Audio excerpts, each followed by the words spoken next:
इस वीडियो में हम कवर करने वाले हैं टेक्स्ट बुक के सारे फिलअप्स वाले क्वेश्चन, साथ साथ में रॉन्ग राइट के क्वेश्चन, और उसके साथ में हम कवर करेंगे जितने भी बॉक्स वाले क्वेश्चंस होते हैं, जिसको बॉक्स वाले क्वेश्चंस में हम देखते हैं कभी कभी उसमें लिख के आता है कि कंप्लीट द मैप या फिर कंसेप्ट मैप, जिसे काइंड ऑफ कह सकते हो जो बॉक्स वाले क्वेश्चंस होते हैं। तो ऐसे सारे टॉपिक्स को, सारे चैप्टर्स को हम इस वीडियो में कवर करेंगे। इसके पहले हम स्टार्ट करें, हम एक बार ये समझते हैं कि हमें ये करना क्यों है। अगर हिस्ट्री का पेपर देखोगे, एक है हिस्ट्री और इसी में एक आता है पॉलिटिकल साइंस। जो हिस्ट्री है वो है 28 मार्क्स का, जो पॉलिटिकल साइंस है वो है 12 मार्क्स का। अगर हिस्ट्री के 28 मार्क्स को फर्दर तोड़ा जाए तो इसमें 3 मार्क का हमें फिलअप देखने को मिलता है, 3 मार्क का हमें रॉन्ग राइट देखने को मिलता है, और 4 मार्क का हमें वो बॉक्स वाले क्वेश्चंस देखने को मिलते हैं। तो 10 मार्क्स ये हो गए, और साथ में 4 मार्क का हमें पैसेज देखने को मिलता है। इसका मतलब है हिस्ट्री के 28 में से जो 14 मार्क्स है, 14 मार्क्स है, वो अगर तुम्हारा यही सब स्ट्रॉन्ग है तुम इजीली पा सकते हो। तो ये वीडियो इसीलिए इम्पॉर्टेंट हो जाती है क्योंकि अगर हमने इस 10 मार्क्स और ये पैसेज को मिला के 14 मार्क्स पे ध्यान दे दिया तो 28 में सिर्फ 14 मार्क्स तो हमारे पक्का हैं। अब देखो, सबसे पहली चीज़ ये है कि टेक्स्ट बुक के पीछे जितने भी क्वेश्चंस दिए हुए हैं उनके जो बड़े क्वेश्चंस हैं, यहाँ पे 14 मार्क्स तो हम अभी सॉल्व कर रहे हैं, बाकी के 14 मार्क्स के लिए जो ब्रीफ क्वेश्चंस है उनके मैंने वीडियो पहले ही बना दिए थे। इस वीडियो में हम इस 14 मार्क्स को कवर करेंगे। हमारा ये प्लान है टेक्स्ट बुक के पीछे के जितने भी सवाल हैं सबको हम ध्यान से करके जाएं। थोड़ा बहुत एडिशनल तुमने डाइजेस्ट में कहीं से पढ़ा ही होगा, अगर नहीं भी पढ़ा है तो टेक्स्ट बुक को पहले बहुत ही स्ट्रॉन्ग करके जाओ, रेस्ट पेपर में देखना कि कितने टेक्स्ट बुक से हमें क्वेश्चंस देखने को मिल रहे हैं। तो हम स्टार्ट करते हैं चैप्टर 1 के फिलअप से। देखो, ना सिर्फ फिलअप, रॉन्ग पैर, लेकिन चैप्टर 1 में किस राइटर ने कौन सी किताब लिखी है ये हम कवर करेंगे। चैप्टर 2 में भी हम कवर करेंगे, चैप्टर 3 में भी ऐसे कुछ एडिशनल चीज़ कवर करेंगे। तो जितने भी चैप्टर्स हैं उनको आप पढ़ना शुरू करते हैं, उनके फिलअप्स, रॉन्ग राइट सब। ठीक है, देखो पहला क्या है चैप्टर 1 का। It may be said that dash was the founder of modern historiography. तो फाउंडर ऑफ मॉडर्न हिस्टोरियोग्राफी कौन थे? वो थे वोल्टायर। वोल्टायर ने कहा था ना कि ना सिर्फ हिस्ट्री के बारे में तुम कोई एक चीज़, सिर्फ राजाओं के बारे में नहीं, सारे चीज़ों को देखो कि वो समाज कैसा है, सोसाइटी कैसी है, एग्रीकल्चर कैसा है। तो वोल्टायर वो पर्सन थे जिन्होंने सबको कंसिडर करने को कहा था, सब कुछ कंसिडर करने को कहा था। ठीक है, तो किसे माना जाता है फाउंडर ऑफ मॉडर्न हिस्टोरियोग्राफी? वो है वोल्टायर। सेकेंड फिलअप देखते हैं। Dash road the book entitled archaeology of knowledge. तो आर्कोलॉजी ऑफ नॉलेज किसने लिखा है? वो है मिशेल फोकॉल्ट ने। किसने लिखा था? मिशेल फोकॉल्ट ने। ठीक है, अब देखो, आइडेंटिफाई द रॉन्ग पेयर को करने से पहले ना इसका अच्छा तरीका है कि हम ये पढ़ें, सारे बुक्स का नाम किसने कौन से बुक लिखा है मैं याद करने की कोशिश करता हूँ, और उसके बाद हम तब रॉन्ग राइट को देखते हैं। सबसे पहले किताब जो है वो लिखी है हेरोडोटस थे, है ना, और इन्होंने कौन सी किताब लिखी है? The histories. ठीक है, द हिस्टोरीज या द हिस्ट्रीज। तो हेरोडोटस ने कौन सी लिखी है? The histories. तो हेरोडोटस की किताब हो गई द हिस्ट्रीज। फिर रेने डिकार्ट। तो रेने डिकार्ट ने जो किताब लिखी है वो है डिस्कोर्स ऑन द मेथड। अब देखो, इसको मैं कैसे याद रखता हूँ हमेशा, अगर आपको क्वेश्चन कैसे देखने को मिलेगा, रॉन्ग राइट पैर में, ये रहा वो रॉन्ग राइट पैर, है ना, ये देखो ये रहा रॉन्ग राइट पैर। अब यहाँ पे मैंने क्या सोच के रखा है कि डी से डी को मैच कर दूंगा मैं। बहुत दिमाग में स्ट्रेस नहीं लेना है, कल परसों तुम्हारा पेपर हो जाएगा। तो बस ऐसे याद रखना है कि रेने डिकार्ट, तो ये डी है, और इन्हीं के डी से किताब का भी नाम है discourse on the method. So D से डी। आई होप आप रॉन्ग राइट में कर लोगे, है ना। रेने डिकार्ट या फिर रेन डिकार्ट, कौन सी किताब है उनकी? Discourse on the method. तीसरा देखते हैं, वोल्टायर जो अभी हमने देखा था वो, उनको तो ये किताब तो नहीं है पर मैंने लिख दिया कि वो है फाउंडर ऑफ मॉडर्न हिस्टोरियोग्राफी। चौथा देखते हैं, जो हेगल है ना, गेorg विलेम फ्रेडरिक हेगल जो हैं, तो हेगल की जो किताब है वो 2 किताबें, एक है एनसाइक्लोपीडिया ऑफ फिलोसॉफिकल साइंस और दूसरा है रीजन्स इन हिस्ट्री। तो हेगल की 2 किताब याद रखनी है, एक है एनसाइक्लोपीडिया ऑफ फिलोसॉफिकल साइंस और दूसरी है रीजन इन हिस्ट्री। देखो याद कैसे करेंगे, हेगल की जब हम पढ़ाई करते हैं तो वो क्या बोलते हैं, मैंने वीडियो में पढ़ाया भी हुआ है, डायलैक्टिक्स की बात करते हैं, और वो बोलते हैं भाई हर चीज़ का 2 पहलू होता है ना, एवरी कॉइन हैज 2 साइड, ऐसे कुछ वो बात कहते हैं कि कोई भी सिचुएशन है उसके 2 साइड्स होते हैं। तो मैं एक तरीका बताऊँ याद करने का, जब सिचुएशन में दो साइड हैं, दो साइड क्यों है? क्योंकि उसके पीछे क्या होगा, कोई ना कोई रीज़न होगा, कोई ना कोई क्या होगा, रीज़न। तो तुम्हें अगर वो आंसर याद है ना हेगल का, जब वो बोल रहे हैं कि हर चीज़ के दो साइड होते हैं, तो दो साइड क्यों हैं? क्योंकि उसके पीछे कोई ना कोई रीज़न है। तो उनकी किताब का नाम कैसे याद कर लो, ऐसे ही कि भाई उनके पीछे एक रीज़न है, और इसलिए किताब का नाम क्या है उनके, reason in history, reason in history. ठीक है। और एक और किताब इनसी कौन सी है, एनसाइक्लोपीडिया ऑफ फिलोसॉफिकल साइंस। अगर एनसाइक्लोपीडिया नाम से कोई किताब वो लोग पूछ रहे हैं तो वो किसने लिखी हुई है, हेगल ने। नेक्स्ट देखते हैं लियोपोल्ड वॉन रैंक। तो इनको याद करने का तरीका ही बताऊंगा, पहले नाम पढ़ता हूँ। The theory and practice of history और the secret of world history. देखो इसको कैसे याद रखना है, अगर तुम आईपीएल को पिछले साल, शायद पिछले साल ही, हाँ, फॉलो कर रहे थे, तो उसमें तुमने देखा होगा एक बहुत थोड़ी सी फ़नी है ना, मतलब मैं ऐसे ही बोल रहा हूँ, तुम याद कर लो। तो तुमने देखा होगा उसमें एक प्लेयर था रिंकू सिंह, और वो रिंकू सिंह ने 5 बॉल में कुछ 5 6 मार के मैच जिता दिया था। ठीक है। तो रिंकू सिंह ने 5 बॉल में 5 6 क्या मैच में मारा हुआ है, उसने प्रैक्टिस भी बहुत किया होगा, उसने बहुत प्रैक्टिस किया होगा ना। तो वैसे याद रख लो, थियरी एंड प्रैक्टिस। देखो ये लियोपोल्ड वैन रैंकी को हम किससे जोड़ दे रहे हैं, रिंकू सिंह से, है ना। ये रैंक को रिंकू सिंह से जोड़ लेना पेपर में, और मतलब भाई ये रिंकू सिंह ने बहुत प्रैक्टिस किया था। तो थियरी एंड प्रैक्टिस, और उसकी ये प्रैक्टिस हमें पता थी क्या, नहीं पता था हमसे, वो क्या था, सीक्रेट था, the secret of world history. तो रिंकू सिंह ने प्रैक्टिस बहुत किया था, और उसकी प्रैक्टिस क्या थी, सीक्रेट। तो इस तरीके से याद कर लो, Leopold von Ranke, the theory and practice of history और the secret of world history. अब अगर आपको पेपर में दे रहा प्रैक्टिस, तो तुम्हारे मन में आ जाएगा कि अच्छा ठीक है ये रैंकी वाला था, या फिर सीक्रेट, हाँ ये भी रैंकी वाला था, क्योंकि वो प्रैक्टिस किया था और वो सीक्रेट रखा था। ठीक है। कार्ल मार्क्स का दास कैपिटल, है ना, ये तो तुम्हें पता ही होगा, कार्ल मार्क्स दास कैपिटल। और फिर मिशेल फोकल्ट का हमने फिलअप में भी देखा, आर्कोलॉजी ऑफ नॉलेज, मिशेल फोकल्ट का आर्कोलॉजी ऑफ नॉलेज। अब आओ एक बार ये देख लेते हैं, ग्योर्ग विल्हेम फ्रेडरिक हेगल ने कौन सी किताब लिखी, रीजन इन हिस्ट्री। तो बिल्कुल ये सही है, मैंने याद करवाया था ना, हेगल दो पहलू वो बोलते हैं, और दो पहलू क्यों होगा, क्योंकि उसके पीछे क्या होगा, कोई ना कोई रीज़न। तो ये तो बिल्कुल सही। एक और इनकी किताब याद रखो, मैंने बोला था एनसाइक्लोपीडिया वाली, तो एनसाइक्लोपीडिया वाला भी इनकी किताब है। Ranke theory and practice of history, बिल्कुल, एक तो theory and practice of history, और एक और कौन सा था, सीक्रेट ऑफ वर्ल्ड हिस्ट्री। ठीक है। हेरोडोटस की दी हिस्ट्रीज, बिल्कुल सही है। कार्ल मार्क्स का डिस्कोर्स ऑन मेथड था क्या, नहीं, डी से मैंने क्या याद करने वाला था, डी से डी। तो ये कार्ल मार्क्स का कौन सा है, कार्ल मार्क्स का है दास कैपिटल। और डिस्कोर्स ऑन द मेथड में कौन आ जाएगा, रेने डिकार्ट्स। कौन आ जाएगा, रेने डिकार्ट्स। तो आई होप फर्स्ट चैप्टर का आपको ये सब तो समझ में आ गया है, किताबों के नाम, हेरोडोटस का द हिस्ट्री, रेन डिकार्ट का discourse on the method, Voltaire का फाउंडर ऑफ मॉडर्न हिस्टोरियोग्राफी, किताब तो नहीं है पर याद करने के लिए, ग्योर्ग विल्हेम फ्रेडरिक हेगल का एनसाइक्लोपीडिया ऑफ फिलोसॉफिकल साइंस, और दूसरा reason in history. Leopold von Ranke का याद रखना है प्रैक्टिस और secret, the theory and practice of history and the secret of world history. Karl Marx का दास कैपिटल, और मिशेल फोकल्ट का आर्कोलॉजी ऑफ नॉलेज। तो आई होप फर्स्ट चैप्टर के जितने राइटर्स और उनके नाम तुम्हें अब याद है। मैं रिपीट इसलिए कर रहा हूँ ताकि तुम्हें फिर वीडियो बंद करने के बाद याद करने बैठना ना पड़े, तुम निकाल लो वो सब याद हो जाए तुम्हें। इसमें एक और चीज़ है, कंप्लीट द कंसेप्ट चार्ट या फिर कंसेप्ट मैप, जो भी कह लो। इसने पूछा है नोटेबल स्कॉलर्स इन यूरोप बताओ। तो यहाँ पे 4 नाम लिखे हुए हैं, अभी हम इनके सब सारों के नाम को डिस्कस किया है। एक है rain Descartes, discourse on the method, इनकी किताब का नाम अब तुम्हें याद होना चाहिए, डिस्कोर्स ऑन द मेथड। फिर है ग्योर्ग विल्हेम फ्रेडरिक हेगल, तो हेगल की 2 किताब थी, एक रीजन इन हिस्ट्री और एक एनसाइक्लोपीडिया एंड फिलोसॉफिकल साइंस, यही थी ना, देख लो एक बार, एनसाइक्लोपीडिया ऑफ फिलोसॉफिकल साइंस, बिल्कुल।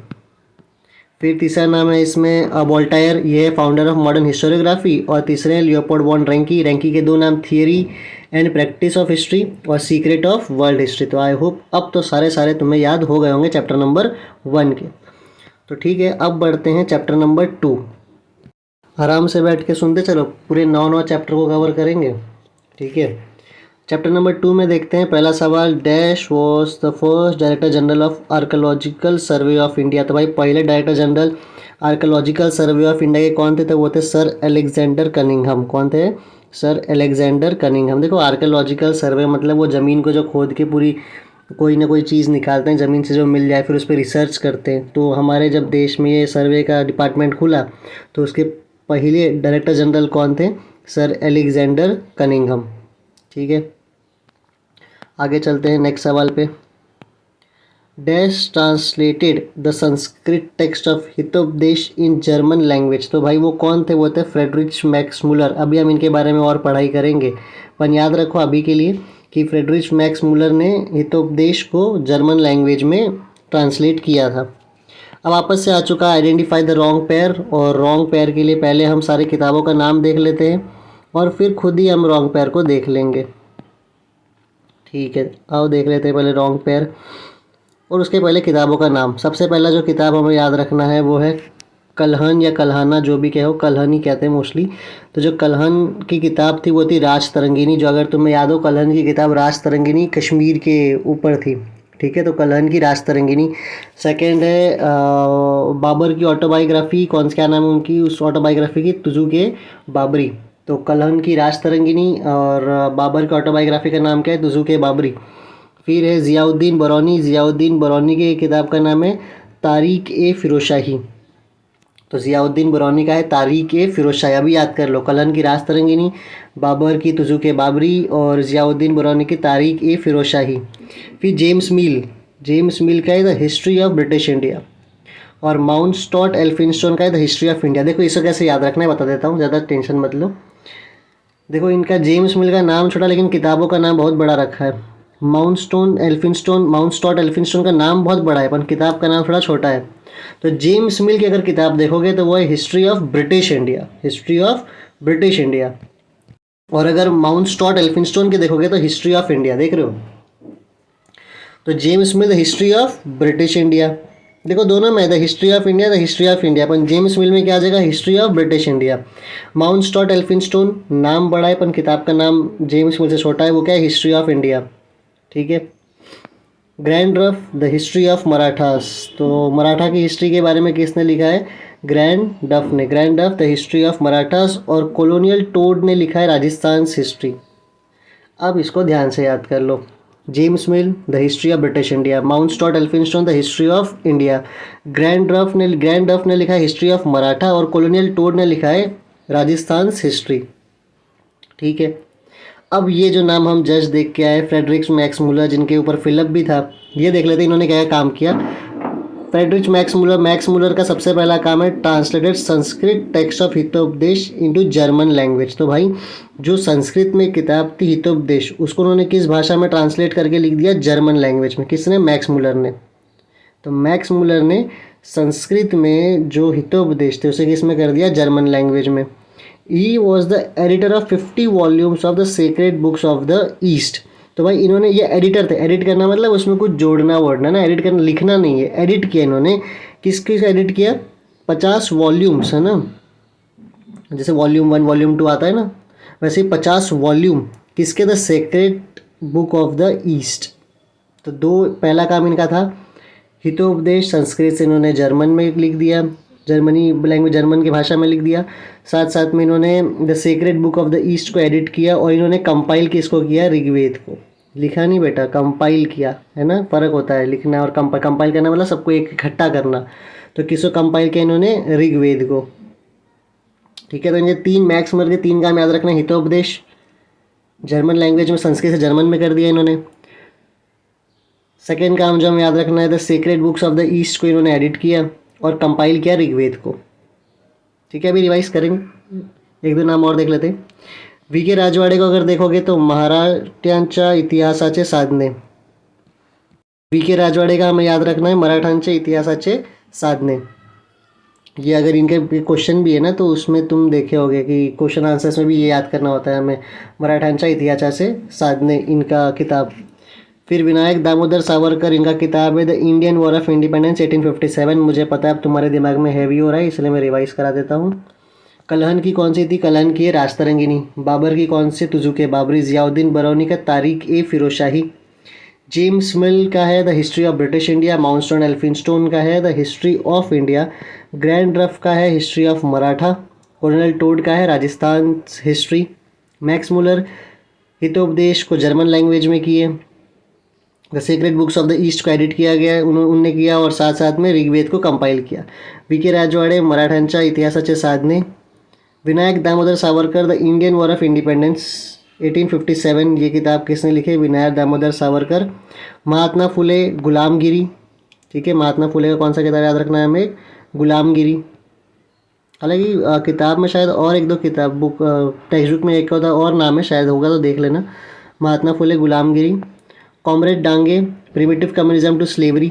ठीक है, तो कॉमरेड डांगे कौन सा है? Primitive communism to slavery. Doctor Baba Saheb Ambedkar की दो किताब याद रखना है. Who were the Shudras and the untouchables. Who were the Shudras and the untouchables.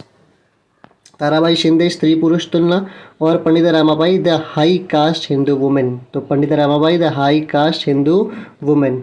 अब तक तुम्हारा दिमाग हो चुका होगा घूम पूरा, लेकिन टेंशन नहीं, पेपर आ चुका है, बैठ के पढ़ना ही है, और क्या ऑप्शन है. खुद से करोगे तो और परेशान होगे. बेटर है ईयरफोन लगाओ, किताब लो, पेन लो, पेंसिल लो, बैठे रहो. Pandit Ramabai the high caste Hindu women. तो पंडित रामाबाई कौन सी किताब है? The high caste Hindu women. Tarabai Shinde Stri Purush तुलना. ताराबाई शिंदे स्त्री पुरुष तुलना. देखो अभी ध्यान से सुन लो, पता नहीं इसमें से कुछ आ जाए सेम टू सेम पेपर में, फिर तुम्हें आके गिल्ट हो कि यार सुन ले, तो यही तो पेपर में आया था. बेटर है अपने दिमाग को बोलो कि भाई सुन ले पढ़ ले. तो Pandit Ramabai the high caste Hindu women. ठीक है, Pandit Ramabai high caste Hindu women. Tarabai Shinde Stri Purush Tulana. Baba Saheb Ambedkar का who were the Shudras and the untouchables. Comrade Dange का primitive communism to slavery. Mahatma Phule Gulamgiri. अच्छा एक बार ना अब रॉन्ग राइट देखते हैं ना इतनी मेहनत के बाद. ठीक है, कहाँ गया? सबसे पहले लिखा है हु वर द शूद्रास. अगर टेक्स्ट बुक में देखोगे हु वर द शूद्रास तो ये सबल्टन हिस्ट्री के टॉपिक में ही आता है, तो वो बिल्कुल सही है. और who were the Shudras and the untouchables दोनों किताब किसने लिखी है? डॉक्टर बाबा साहेब अम्बेडकर. अभी जस्ट हमने इसको देखा है, यहाँ देख लो. Doctor Baba Saheb Ambedkar, who were the Shudras and the untouchables. तो नाम भी याद रखना. ठीक है, फिर जस्ट एक राइट पैर, ये भी स्त्री पुरुष तुलना, फेमिनिस्ट राइटिंग है बिल्कुल. स्त्री पुरुष तुलना है, हमने दो नाम याद रखना है. ठीक है, दिखा देता हूँ वापस से दोनों की दोनों नाम. ताराबाई शिंदे और पंडित रामाबाई. ताराबाई शिंदे की है स्त्री पुरुष तुलना, और पंडित रामाबाई की थे हाई कास्ट हिंदू वुमेन. ठीक है, अब शायद तुम्हें समझ आ रहा हो कि हम इतनी एक्स्ट्रा एफर्ट क्यों डाले जा रहे हैं इसमें.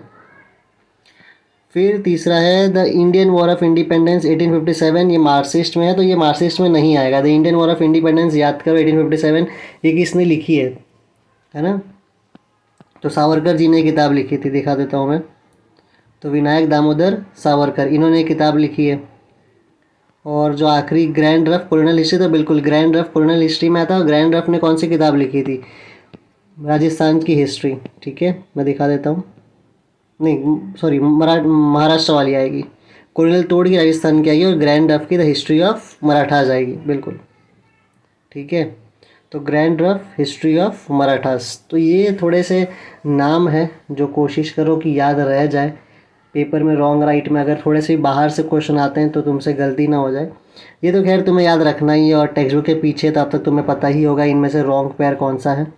इसमें से रॉन्ग पेयर है थर्ड वाला, the Indian war of independence. तो ये तो तुम मार्क कर लोगे, पर मैंने सोचा कि अगर किताब का नाम पूछे कहीं वहाँ ना फंस जाओ, तो ये हमने कर लिया. एक और बार देख लो. कलहन की राजतरंगिनी, बाबर की तुजुक बाबरी, ज़ियाउद्दीन बरौनी की Tarikh Firoz Shahi, James Mill the history of British India, Mountstuart Elphinstone the history of India, grand Duff the history of Maratha, colonel Tod Rajasthan से history.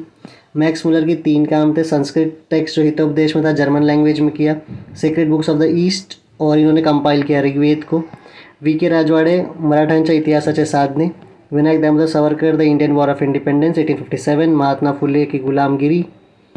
Comrade Dange primitive communism to slavery. Doctor Baba Saheb Ambedkar who were the Shudras and the untouchables. Tarabai Shinde Stri Purush Tulana. और आखिरी है Pandit Ramabai the high caste Hindu women. ऐसा लग रहा है कि वो पुराने ज़माने में नहीं, वो टीवी में आके वो लोग बात करते थे न्यूज़ वाले. कौन चैनल था यार वो, कोई छोड़ो मुझे याद नहीं आ रहा, बताता. ठीक है, ये देखो कुछ नाम और उनकी किताबों का नाम जो हमने बहुत ध्यान से ही पढ़ा है. James Mill the history of British India, James Grand Duff the history of Marathas, Mountstuart Elphinstone the history of India, ऐसे Dange, primitive communism to slavery, doctor Baba Saheb Ambedkar, who were the Shudras and the untouchables, Gulamgiri किसने लिखी थी? याद करो। महात्मा फुले। बिल्कुल। Question करूँ क्या? Answer करोगे क्या? नहीं करूँगा। क्वेश्चन तो अब बोर्ड एग्जाम में ही आने वाला, मैं क्या करूँ। आगे बढ़ते हैं। चैप्टर एक और चीज़ रह गया इस चैप्टर में, देख लेते हैं। देखो नाम लिखा है ज़ियाउद्दीन बरौनी, हमने देख लिया ज़ियाउद्दीन बरौनी का क्या है, तारीख़ फ़िरोज़ शाही। वापस से रिवाइज़ हो रहा है, ज़ियाउद्दीन बरौनी तारीख़ फ़िरोज़ शाही। याद करो बाबर तुजुक ए बाबरी, ठीक है। फिर कलहन की हम याद कर चुके हैं, राज तरंगिनी, ये सब मैं याद करवा दिया यार तुम्हें, है ना। बस इसमें बखर में तुम तो ये याद करोगे यार, कृष्णा जी आनंद सभासद, बखर का आंसर हमने शायद पढ़ा भी है, तो बखर हाँ पढ़ा है, तो बखर में तो ये तुम्हें याद होना ही चाहिए। तो देख रहे हो, सिर्फ ये वाले पेज 2 को याद करके तुम इसके सारे रॉन्ग राइट ट्रू फॉल्स जो भी पूछ दे तुम निकाल सकते हो। फिर से रिवाइज करूँ क्या? नहीं, वीडियो फोकट की बड़ी होगी। जो ये 2 नाम देख लो, ताराबाई शिंदे की स्त्री पुरुष तुलना और पंडित रमाबाई की the high caste Hindu women, ठीक है। चैप्टर नंबर 2, मेरा दिल कह रहा है तुम्हें दिखा दुखा लिए एक बार, लो देख लो। बोलूँगा नहीं पर एक बार देख लो फिर से, ठीक है। देख लिए, बहुत बढ़िया। पढ़ना भी था, खाली देखना नहीं था। ओके, चलते हैं चैप्टर नंबर 3 पे। 2 चैप्टर हो गए। चैप्टर 3 देखो, चौथे 5 चैप्टर से हम इतने शायद नहीं, 5वें में भी तुमको डिटेल बताऊंगा ही, ज़रूरी है डिटेल, अब तो सुनते ही रहो। तो ये क्वेश्चन देखते हैं। The earliest museum in the world was discovered in the excavation the city of, ये वाला यूआर वाला, ऊर क्या बोलते हैं इसको, यूआर से याद रखो कि वह earliest museums in the world was discovered in the excavation the city of, Ur करके याद रखो, यही वाला है आंसर। टेक्स्ट बुक में तुमने देखा होगा, एक बॉक्स में था ये। फिर नेक्स्ट देखते हैं national archives of India is in, तो भाई हमारे देश का जो आर्काइव वो कहाँ पे, न्यू दिल्ली में, ठीक है। अब आ गया identify and right the wrong pair in the following set, ये इसमें से तुम्हें रॉन्ग राइट करना है। तो भाई ये रॉन्ग राइट करने से पहले ना, आओ थोड़ा तुम्हारा दिमाग खाया जाए, ये पढ़ते हैं। कुछ दिक्कत हुई है क्या? नहीं, ये वाला पढ़ते हैं ना, ये याद कराता हूँ तुम्हें। अगर चैप्टर 1 और चैप्टर 2 की किताबों के नाम याद हो तो थोड़ा सा आंसर करने की कोशिश करो। कार्ल मार्क्स की किताब का नाम बताओ। दास कैपिटल, तुम सोचो, मुझे तो बोलना ही पड़ेगा ना यहाँ से। और फिर रेने डिकार्ड्स के बुक का नाम बताओ, डिस्कोर्स ऑन द मेथड। और मुझे बताओ कलहन की किताब का नाम, तो वो क्या है, राज तरंगिनी। फिर बताओ स्त्री पुरुष तुलना किसने लिखी है, ताराबाई शिंदे। फिर बताओ, बता दो, मैं ही दे रहा हूँ तुम्हें तो मज़े हैं। और कौन से क्वेश्चन पूछूं तुम्हें, एक और किताब पूछ था ना, हाँ, ऐसे डांगे की किताब का नाम बताओ, प्रिमिटिव कम्युनिज्म टू स्लेवरी, ऐसा ही था ना। तो ऐसे जैसे मैं तुम्हें बताया ना, तो ऐसे रुक के ना थोड़ा सा रिवाइज कर लिया करो, इसको एक फ़न बना लो कि हाँ इसकी कौन सी किताब थी, उसकी कौन सी किताब थी।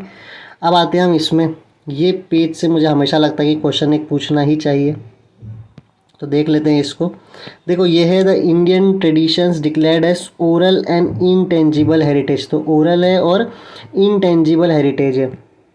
तो देख लेते हैं कुछ ओरल एंड इनटेंजिबल हेरिटेज। 2001 में वो आया था, सबसे पहले 2001 का दिया हुआ है, कोटियट्टम संस्कृत थिएटर केरला में। तो केरला में 2001 में कोटियट्टम है, और वो क्या है, एक संस्कृत थिएटर है, और कहाँ है वो, केरला, ठीक है। अभी याद हो जाएगा, 5-10 मिनट खाली सुनो, याद हो जाएगा। 2003 का है द ट्रेडिशन ऑफ वैदिक चैंटिंग। 2005 का है रामलीला, उत्तर प्रदेश। 2009 में है रमन, शायद मैं गलत प्रोनाउंस कर रहा हूँ तो सॉरी, लेकिन ऐसा ही कुछ है, रमन। और ये यहाँ पे दिया है घरवाल हिल्स, मतलब उत्तराखंड में है, 2009 में। फिर 2010 में ये कालबेलिया, ये folk song and dance of Rajasthan. देखो ये क्वेश्चन पूछता है कि कालबेलिया क्या है, तो ये फ्लोक सॉन्ग और डांस है राजस्थान का। 2010 का है छाऊ डांस, ये कहाँ का है, ईस्टर्न इंडिया का। 2010 में मुडिएट रिचुअल थिएटर ऑफ केरला। देखो तो मुडिएट 2001 और 2010, देखो 2001 में है कोटियट्टम, जो कि है संस्कृत थिएटर, कहाँ पे है वो, केरला में। तो कोटियट्टम एक संस्कृत थिएटर है केरला में, और मुडिएट भी एक थिएटर है, लेकिन वो कौन सा है, रिचुअल थिएटर, वो भी कहाँ पे, केरला में। 2012 में बुद्धिस्ट चैंटिंग लद्दाख। 2013 में संकीर्तन, ये कहाँ पे है, मणिपुर। 2014 में ये है tradition of craft and making utensils Punjab, और 2016 का है योगा। इसको क्या करो ना, इंडिया के मैप पे एक बार सोच के देखो। देखो केरला में हमने 2001 और 2010 में देखा। 2001 का था कोटियट्टम संस्कृत थिएटर केरला, फिर मुडियट रिचुअलिस्टिक थिएटर केरला, फिर अगर राजस्थान में देखोगे तो कालबेलिया जो फ्लोक सॉन्ग है और डांस है ना। तो लद्दाख में देखोगे तो क्या था, लद्दाख में था बुद्धिस्ट चैंटिंग 2012 का। फिर यूपी का देखोगे तो क्या था, यूपी का था रामलीला।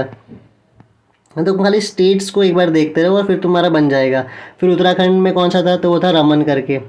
फिर छाऊ डांस कहाँ पे है, तो वो ईस्टर्न इंडिया में। शायद किताब में 3 स्टेट का नाम दिया हुआ है, उड़ीसा, वेस्ट बंगाल, बिहार, ऐसा कुछ। देखना एक बार, है ना, ये पुरानी टेक्स्ट बुक होगी। फिर छाऊ डांस हो गया। फिर मुडियट तो हम कर ही चुके हैं। संकीर्तन कहाँ पे, याद रखना मणिपुर, है ना। तो मंदिर में जाते हो, जिसके पास पैसा होता है बेचारा वो मंदिर के अंदर, जो गरीब होता है वो मंदिर के बाहर। तो मनी है तो मंदिर के अंदर, ऐसा कुछ बना लो। तो संकीर्तन क्या है, मणिपुर में, संकीर्तन मणिपुर। फिर यूटेंसिल्स वाला कहाँ पे, तो 2014 का वो है पंजाब में, और योगा कहाँ पे है, 2016 में। ठीक है, तो आई होप थोड़ा बहुत तो याद हो गया होगा। वापस करा देता हूँ। देखो केरला में जाओ, 2001 और 2010। 2001 में था कोटियट्टम संस्कृत थिएटर केरला। 2010 का अगर सोचोगे तो मुडियट एक रिचुअलिस्टिक थिएटर, वो भी कहाँ पे, केरला में। अब आ जाओ उत्तराखंड। उत्तराखंड में कौन सा था, उत्तराखंड में है रमन। ये क्या है, एक religious festival and ritual theatre है। तो ये भी याद रखना है कि भाई ये एक रिलीजियस फेस्टिवल है और रिचुअल थिएटर है। रामलीला उत्तर प्रदेश में है तो याद ही रहेगा। कालबेलिया फ्लोक सॉन्ग है और डांस है राजस्थान में। Chhau dance eastern part of India में है। मुडियट तो हम कर ही चुके हैं। बुद्धिस्ट चैंटिंग लद्दाख में है। और संकीर्तन मनी से याद रखना, संकीर्तन मणिपुर में है। और कौन सा बच रहा है, या यूटेंसिल्स वाला वो पंजाब में है, और योगा 2016 लिखा हुआ है। अब आओ इसको रॉन्ग राइटो करके देखते हैं। कोटियट्टम संस्कृत थिएटर केरला, भाई बिल्कुल सही बात है। रमन डांस इन वेस्ट बंगाल बिल्कुल गलत है भाई। ये रमन करके जो था, ये था हमारा हिमालयाज पे, मतलब उत्तराखंड में, और वो एक फेस्टिवल है, ठीक है, और थिएटर है, ठीक है। तो ये तो बिल्कुल गलत हो गया। Ramlila traditional performance of Ramayana in Uttar Pradesh, तो बिल्कुल रामायण का वो दिखाते हैं रामलीला में, तो सही है। Kalbelia folk song and dance of Rajasthan, बिल्कुल सही है। तो देख रहे हो, इसको डायरेक्ट पढ़ने से अच्छा एक बार वहाँ से पढ़ ले तो कितना ईजी हो गया है कि नहीं। तो आई होप आपको समझ में आया होगा थोड़ा बहुत, और ये वाला तो समझ गए होगे ना। बेसिक आइडिया है तो गलती नहीं करके आओगे यार। अभी तो पूरा याद करना मुश्किल है ना, इसलिए मैं भी फास्ट कर रहा हूँ। वर्ल्ड कल्चरल हेरिटेज साइट देख लो इंडिया में, वर्ल्ड कल्चरल हेरिटेज साइट। तो जो याद रहेगा तो मैं वो बोल देता हूँ मैं, कि बॉक्स क्वेश्चन में पूछ दिया कि भाई वर्ल्ड के कल्चरल हेरिटेज साइट जो इंडिया में है ना। वर्ल्ड कल्चरल हेरिटेज साइट, जो हेरिटेज साइट कहाँ पे इंडिया में है वो बताओ। तो 1983 में आया था, जिस साल हम वर्ल्ड कप जीते हैं उसी साल में देखो कितने चार कल्चर हेरिटेज साइट है वर्ल्ड कप जीतने के साल में। 1983, 1983, 83, 83। तो कौन सा है, आगरा फोर्ट, अजंता, एलोरा और ताजमहल। यार ये तो याद कर सकते हो, है ना।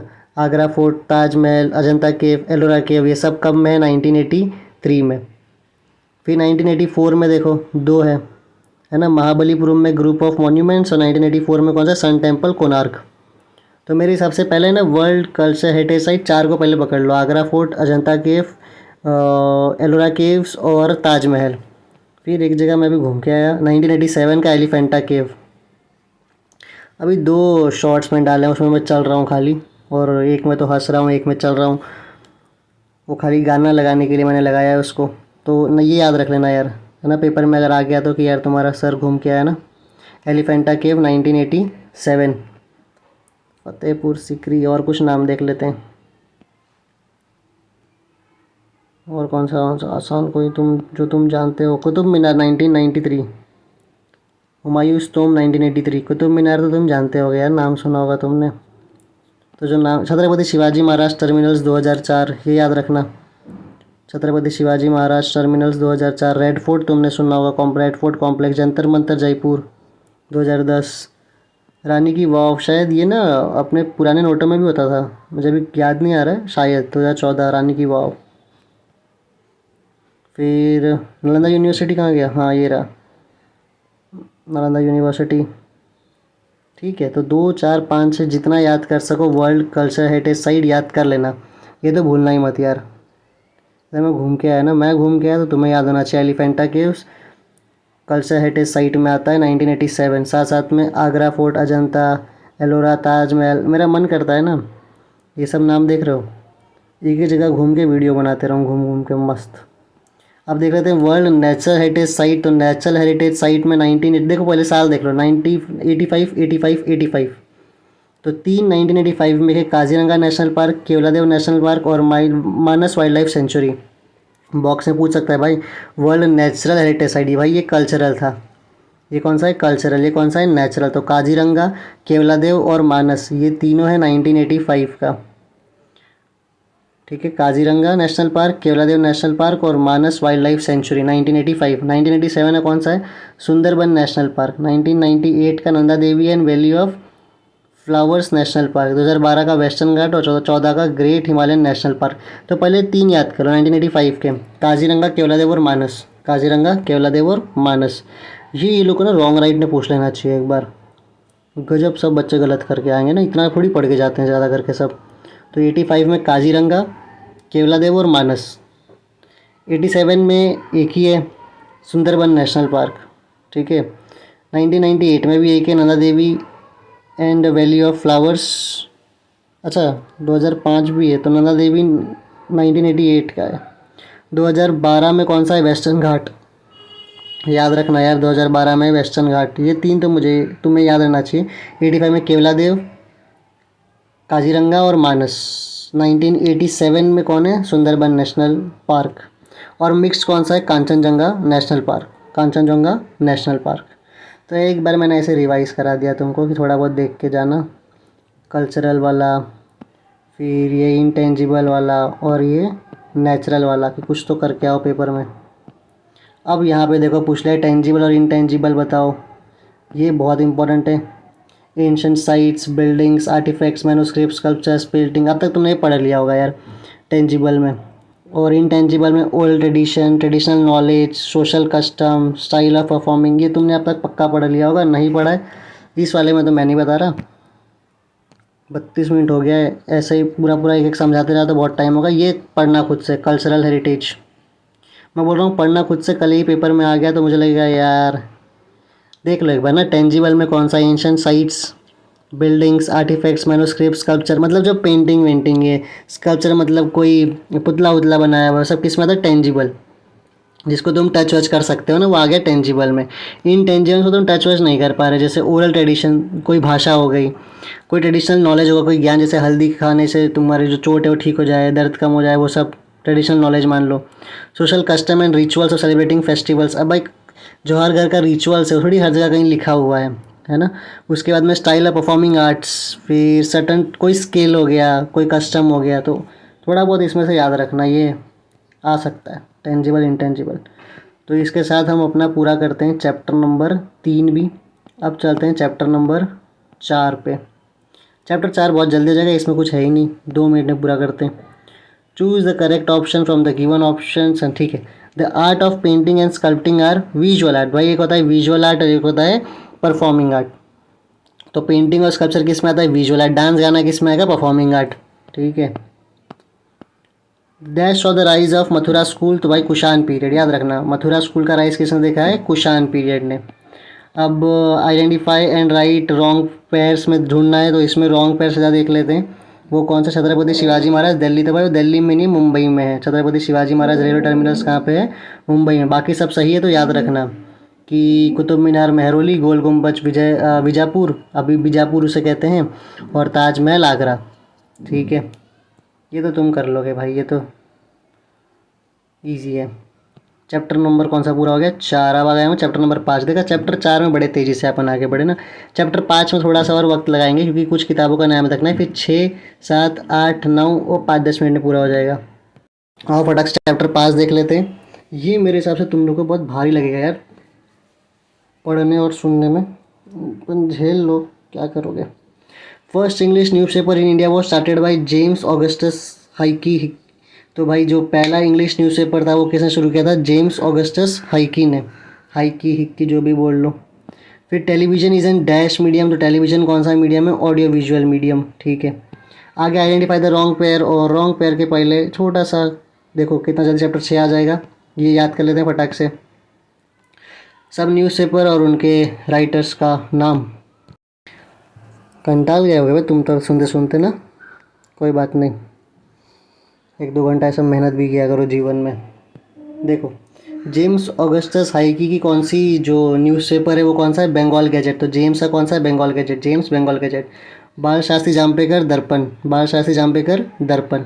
भाऊ महाजन प्रभाकर, भाऊ महाजन के प्रभाकर। कृष्णराव भालेकर दीनबंधु। और गोपाल गणेश अगरकर और बाल गंगाधर तिलक का केसरी एंड मराठा, केसरी एंड मराठा। एक और बार याद करा दूँ, देखो जेम्स का बंगाल गैजेट, बाल शास्त्री जाम्बेकर दर्पण, भाऊ महाजन प्रभाकर, कृष्णराव भालेकर दीनबंधु, गोपाल गणेश अगरकर एंड बाल गंगाधर तिलक केसरी एंड मराठा। इसका स्क्रीनशॉट ले लो, पेपर में जाते थे एक बार देख लेना, एक तो सवाल इसमें से कुछ पूछ लिए तो तुम्हारा काम बन जाएगा। भाऊ महाजन प्रभाकर, ठीक है, भाऊ महाजन प्रभाकर। कृष्णराव भालेकर दीनबंधु, कृष्णराव भालेकर दीनबंधु। देखो मैं वीडियो अभी दिन में बना रहा हूँ, मेरा नाम कृष्णा है तो इससे याद रख लेना, कृष्णा अगर आ गया तो दीनबंधु, दिन मैं डे वाला दिन जोड़ दिया इसमें, ठीक है। तो कृष्णराव भालेकर दीनबंधु, भाऊ महाजन का प्रभाकर, तो भाऊ प्रभाकर, बाल शास्त्री जाम्बेकर दर्पण, और तिलक साहब का केसरी एंड मराठा। अब देखते हैं रॉन्ग एंड राइट। देखो आइडेंटिफाई द रॉन्ग पेयर, पहला ही गलत लिखा हुआ यार, प्रभाकर, प्रभाकर अभी हम देखें किसका था, भाऊ महाजन का है ना, इसमें लिखा है गलत लिखा है, आचार्य जी का नाम लिखा है, पर ये किसका नाम आएगा यहाँ पे, इसको हटा के सही नाम अगर किया जाए तो प्रभाकर में कौन आएंगे, भाऊ महाजन। दर्पण बाल शास्त्री जाम्बेकर बिल्कुल सही है। दीनबंधु, दीन मैंने बताया था कौन है, कृष्णा, मेरे से याद रखना, दीनबंधु कृष्णराव भालेकर, और केसरी बाल गंगाधर तिलक, तो ये भी सही है। बस प्रभाकर किसका है, जल्दी बोलो, प्रभाकर किसका है, बोलो यार, नहीं याद आ रहा देख लो। प्रभाकर है भाऊ महाजन, प्रभाकर है भाऊ महाजन। बाल शास्त्री जाम्बेकर दर्पण, बाल शास्त्री जाम्बेकर दर्पण, कृष्णराव भालेकर दीनबंधु, और Kesari and Maratha. Chapter number 5 हम कर दिए पूरा। अब खाली फिलअप करने वाले हैं, बहुत डिटेल में किसी में जाने वाले, तो फटाक से पूरा हो जाएगा। Dash suppose to be the first कीर्तनकार इन महाराष्ट्र, तो पहले कीर्तनकार का नाम याद रखना, संत नामदेव। क्या आएगा, संत नामदेव। तो Sant Namdev is suppose to be the first कीर्तनकार इन महाराष्ट्र, ठीक है, संत नामदेव। फिलअप में अगर ये कल आ गया ना पेपर में, कल परसों जब भी आए, 22 को है तुम्हारा शायद, तो याद रखना ये। तो Sant Namdev is suppose to be the first कीर्तनकार in Maharashtra. Baburao Painter made the movie, तो कौन सी मूवी इन्होंने बनाई है, सायरांध्री। याद रखना बाबूराव पेंटर की मूवी कौन सी है, सायरांध्री। तो बहुत सारे मूवीज़ के इसमें नाम है, और वो तुमने एक वीडियो देख लेना जिसमें मैंने ये चैप्टर का ना सारे क्वेश्चन आंसर्स मैंने पढ़ाए, चैप्टर नंबर 6 के, वो ज़रूर देख के जाना। फिल्म इंडस्ट्री वाला जो मैंने बनाया है उसमें बहुत सारे मैंने नाम अच्छे से याद करवाए हैं, तो वो सुन के जाना, ठीक है। तो बाबूराव पेंटर का है Sairandhri. Identify the right and wrong pair, देखो इसमें मैंने सारे लेके नहीं आए, बहुत नाम हो जाते हैं, तो बस तुम इसी में से इतना ही याद कर लो, बहुत है तुम्हारे लिए, बाकी पेपर में देख लेना, है ना। तो इसमें जो रॉन्ग पेयर है वो कौन सा है, एकच प्याला, जो अन्ना साहिब किर्लोस्कर लिखा है, ये तुम याद रखना। इसमें बहुत सारे नाम हैं, मराठी थिएटर में जाओगे तो बहुत सारे नाम देखने को मिलेंगे। मैं चाहता तो लेके आ जाता सारे नाम, पर मैंने नहीं किया। अगर तुम्हें उसको भी पढ़ना है तो मराठी थिएटर वाले में ना उस पैराग्राफ में जाके देखोगे तो सारे नाम तुम्हें मिलेंगे, ठीक है। कवर कर लेना उसे अगर तुम्हें पूरे ढंग से करना है तो, ठीक है। तो इतना ही है वो मराठी थिएटर वाला। जो मैंने वीडियो क्वेश्चन आंसर्स पढ़ाया है उसमें भी शायद उतने नाम नहीं है, तुम जब खुद टेक्स्ट बुक खोल के देखोगे तुम्हें बहुत सारे नाम देखने को मिल जाएंगे, तो ट्राई करो कि तुम अपनी कोई कहानी बना लो, ठीक है। चैप्टर 6 चैप्टर 7 पे आओ। Choose the correct option from the, ठीक है देखते हैं। पहला क्या है, the ancient event of Olympics competitions use to be held at, तो भाई वो कहाँ पे था, ग्रीस पे। जितने भी खिलाड़ी बच्चे हैं तुम्हें तो पता ही होगा, नहीं पता था आज पता कर लो कि भाई कहाँ है ancient event of Olympic competition, Greece में। सेकेंड क्वेश्चन देखते हैं, the wooden dolls made in Maharashtra में थाकी या फिर थाकी है ना, थाकी जो भी प्रोनाउंस करो, पर याद रखना यही वाला है। The wooden dolls made in Maharashtra known as Thaki. Identify the wrong pair, ये बड़ा ईजी है। हाँ ये देखो इसमें क्या है, चेस बोला हुआ है, आउटडोर गेम है। भाई चेस आउटडोर होता है क्या, समुद्र में बैठे खेल रहे हो क्या, चेस किस में आ जाएगा बेटा, इंडोर गेम्स में, है ना। फिर ये मलक्कम याद रखना आउटडोर गेम है, वाटर पोलो वाटर का गेम है, स्केटिंग एडवेंचरस आइस स्पोर्ट्स है, और चेस क्या है इंडोर गेम है। यहाँ पे आउटडोर लिखा हुआ, ये तो ईजी है भाई, ये 10वीं का नहीं तीसरी का सवाल होता है ये। आ जाओ चैप्टर नंबर 8 पे।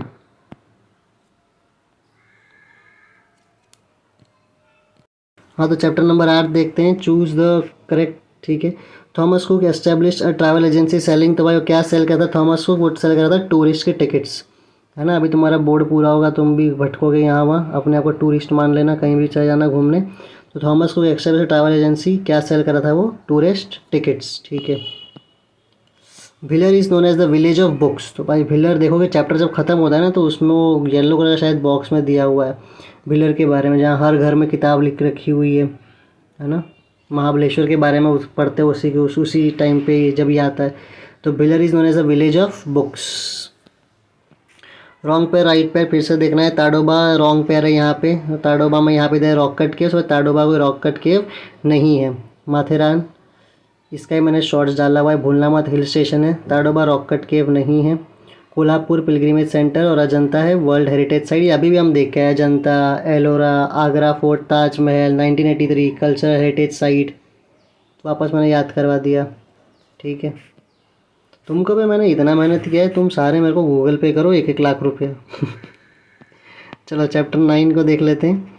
लॉर museum has its collection that much acclaimed painting dash by Leonardo da Vinci, तो कौन सी पेंटिंग डा विंची ने बनाई है? वो है मोनालिसा। तुम्हारे पास जब बोर्ड पूरा हो ना, ऐसा तो तुम पढ़ते नहीं हो, पर कभी समय मिले ना ये डा विंची के बारे में पढ़ना भाई, ये गजब।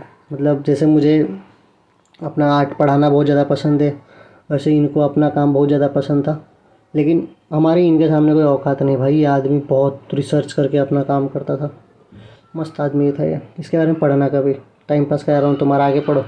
तो डा विंची ने कौन सी जो पेंटिंग थी जो लॉर म्यूज़ियम में, वो कौन सी है? मोनालिसा की पेंटिंग। ठीक है, और कौन सा फिलअप है? Dash at Kolkata is the first museum in India, तो भाई जो इंडिया का पहला म्यूज़ियम है वो इंडिया के ही नाम से, और क्या नाम है उसका? Indian museum. तो dash at Kolkata is the first museum in India, और वो कौन सा है? Indian museum. तो ये याद रखना ना, इंडिया का है तो इंडिया से ही नाम है इंडियन म्यूज़ियम। तुम्हारे लिए होमवर्क दे दूँ, गवर्नमेंट म्यूज़ियम का भी कुछ नाम है, नेशनल म्यूज़ियम भी कहीं कहीं पे है, छत्रपति शिवाजी महाराज वस्तु संग्रहालय, अरे यहाँ मैं गया था, ये चर्च गेट पे है छत्रपति शिवाजी महाराज वस्तु संग्रहालय। इसका पुराना नाम क्या था ये कोई अगर बता दे कमेंट में तो सही रहेगा, है ना। यहाँ मैं गया था। और इंडियन म्यूज़ियम तो अभी देखा हमने कोलकाता में, पर इनका भी नाम तुम देख लेना, गवर्नमेंट म्यूज़ियम कहाँ पे, नेशनल म्यूज़ियम कहाँ पे, लेकिन पहला म्यूज़ियम कौन सा है? Indian museum. Identify the right and wrong pairs, और इसमें सबसे पहले महाराजा सयाजीराव यूनिवर्सिटी दिल्ली, तो भाई ये गलत है। इधर मेरे को एक बार अवार्ड मिला था। ठीक है, अवार्ड इन द सेंस वो जब मैं पढ़ाई कर रहा था तो मैं उधर गया था कुछ पार्टिसिपेट करने के लिए, हालांकि जीता तो नहीं था, पार्टिसिपेशन वो सर्टिफिकेट मिल गया था कि भाई आया है बच्चा, तो इधर मैं गया हूँ। महाराजा सयाजीराव यूनिवर्सिटी, ये दिल्ली में नहीं है, बड़ौदा मतलब वडोदरा में है ये। ठीक है, दिल्ली में नहीं है ये। बनारस हिंदू यूनिवर्सिटी वाराणसी, अलीगढ़ मुस्लिम यूनिवर्सिटी अलीगढ़, बिल्कुल सही है। जीवाजी यूनिवर्सिटी ग्वालियर, ये भी सही है, बस ये गलत है। यहाँ मैं जहाँ मैं गया था वही गलत कर दिया टेक्स्ट बुक ने। तो महाराजा सयाजीराव यूनिवर्सिटी वडोदरा में है, दिल्ली में नहीं है। ठीक है, गुजरात में है ये। ठीक है, टाइप्स ऑफ एनसाइक्लोपीडिया आखिरी सवाल है, तो डिक्शनरीज, विश्वकोश, एनसाइक्लोपीडिया लिटरेचर और इंडेक्सेस, ये याद रखना, सब पढ़ते नहीं आखिरी के चैप्टर। तो डिक्शनरीज, विश्वकोश, एनसाइक्लोपीडिया लिटरेचर और इंडेक्सेस, इंडेक्सेस बिल्कुल, ये 4 नाम याद रखना भी। अब मैं 4 बार रिपीट नहीं करूँगा। हाँ, कुछ और बात बता दूँ, पॉलिटिकल साइंस का मैं सोच रहा हूँ बनाऊँ या ना बनाऊँ, देखो उसका ट्रू एंड फॉल्स का मैंने बना के रखा है सारे चैप्टर नंबर 1 कोई चैप्टर छोड़ के, तो वो कर लेना। बाकी वो कंप्लीट द चार्ट मतलब बॉक्स क्वेश्चन ध्यान से कर लेना टेक्स्ट बुक के पीछे के, और साथ साथ में फिलअप्स कर लेना। ठीक है, क्योंकि इसमें भी 12 में से 6 मार्क्स तो इसी में से निकल जाते हैं। तो आई होप आपको ये वीडियो अच्छी लगी हो। एक मैंने ऐसे सोचा कि तुम जब फ़ोन चला के टाइम पास करोगे बेटर है ये सुन लोगे अगर, तो थोड़ा बहुत तुम्हारा रिवीजन भी हो जाएगा। तो ठीक है, all the best for your papers, अच्छा लिख के आना।